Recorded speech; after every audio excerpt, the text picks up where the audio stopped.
Today is February 10th. Not a real big update, but I just wanted to show how I was making these frames on the table here. The chine edge here overlaps. The bottom piece comes out here, then the top piece comes across. Other than that, they're just, well, and then here I've got this piece here is solid, and it comes up here like this. It tapers. And then this piece is solid, and of course they're glued and screwed together. So that reinforces this joint here and the joint down here. And I'm using deck screws for these. Some of these will stay in, some won't.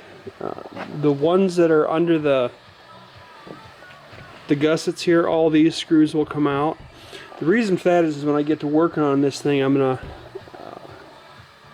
have to cut the chine notch out here and whatnot. And I don't want to be running into screws underneath. Otherwise, I don't think there'd be an issue. But I'm taking those screws out that are underneath, and then the other ones that are accessible, I'll leave in. And if I so desire to take them out, I can. If I'm working on a corner or something and they're going to be in the way, then I can take them out. This piece here, the bottom piece was a little warped, so I got some clamps. I was trying to just screw it together, but the screws didn't have enough strength, so I tried putting some washers on there but eventually the screws just started turning in the hole as opposed to pulling the joint tight together. So I put a couple clamps on here. Shouldn't be a huge issue. I'm working on lining up these outside edges, because these pieces are occasionally just a little bit off. So I'm working at lining up the outside edges. Not that it really probably matters one way or the other, because they're going to have to cut to the angle of the curvature of the hull. And the same thing with these chine angles here. A lot of this is going to get cut out for the chine notch, and there'll be some bilge stringer notches cut out here. So I don't know, that's how I'm putting these together. This is number 40 I'm working on. So this is what, my fifth? There's 42 there, 44, and 46, and then 24.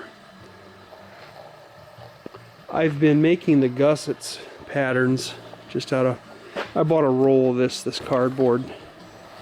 See, this one's the one I'm working on now. It's number 40. There's number 46, number 24.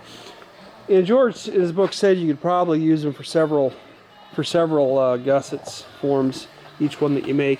And he's about right there from what I'm seeing so far. 46 worked for 42, 44, and 46. And I got to number 40, and it was just getting enough off. There was about a ½ inch gap on the edge here that I decided to go ahead and make a new one for number 40, and I'll probably be able to use this for a couple, 2 or 3 more. And then what I do is I take them back here, and no, I'm not plotting these out on a oh, what do they call that when you do a layout? I'm just laying these on the plywood and trying to plan in advance a little bit how I can get the most number of them out of a sheet of plywood and cutting them out. So no big issues. Can always use little scraps here and there for something. And there's the saw I'm using to cut them out. Quick and easy.